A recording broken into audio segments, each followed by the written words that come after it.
एक याच्यासाठी करावं आपण याला योग्य अशा सद्गुरूंच्या चरणाशी लीन करावं, म्हणजे जेणेकरून स्वामींना परमार्थामध्ये गती प्राप्त होईल. म्हणून त्या मामांनी त्यांना पुण्यात बोलवलं.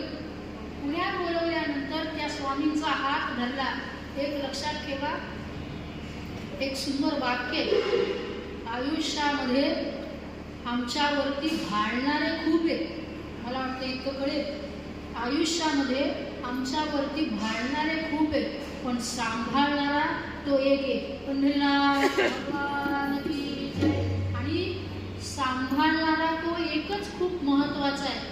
तो ज्या वेळेला आयुष्यामध्ये आम्हाला प्राप्त होतो ना, त्यावेळेला आयुष्यामध्ये कशाचीही कमतरता राहत नाही. तो क्षण स्वामींच्या आयुष्यामध्ये येणार होता. स्वामींना पुण्यात बोलवलं, बाळा तू पुण्यात ये. स्वामी पुण्यामध्ये आले आणि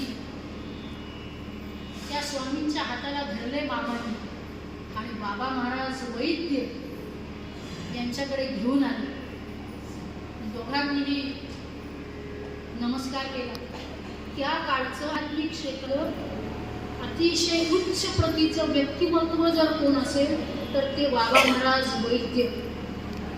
हात जोडले मामांनी आणि मामा संभाषण केले. महाराज, हा माझा भाचा आहे, याला तुमच्याकडे घेऊन आलोय, याला अनुग्रह द्या तुमचा. हा एक विलक्षण रसायन आहे याच्यामध्ये. नेमकं काय ते मला सांगता येणार नाही, पण तुम्ही याला आपलंसं करून घ्यावं. महाराज, परमार्थामध्ये जर गती हवी असेल, योग्य गती हवी असेल ना, तर तिथे सद्गुरू शिवाय कर्मोपाय नाही. म्हणून तुम्ही याला आपलंसं करून घ्या. हे ज्या वेळेला मामा बोलत होते त्यावेळेला बाबा महाराज स्वामींकडे बघत होते. स्वामींकडे बाबा महाराज बघतच राहिले, कारण त्यांच्या एक गोष्ट अशी लक्षात आली की हा मुलगा काहीतरी विलक्षण आहे. हा मुलगा सामान्य नाही. मला वाटतं कळेल, हा मुलगा सामान्य नाही. हा मुलगा एक दिवस संपूर्ण जगताला असामान्य होणार आहे की सगळेजण त्याच्या आश्रयाला येतील. म्हणून हा मुलगा सामान्य नाही, हे सद्गुरुनाथांच्या लक्षात आलं. हे सद्गुरुनाथांच्या लक्षात आलं.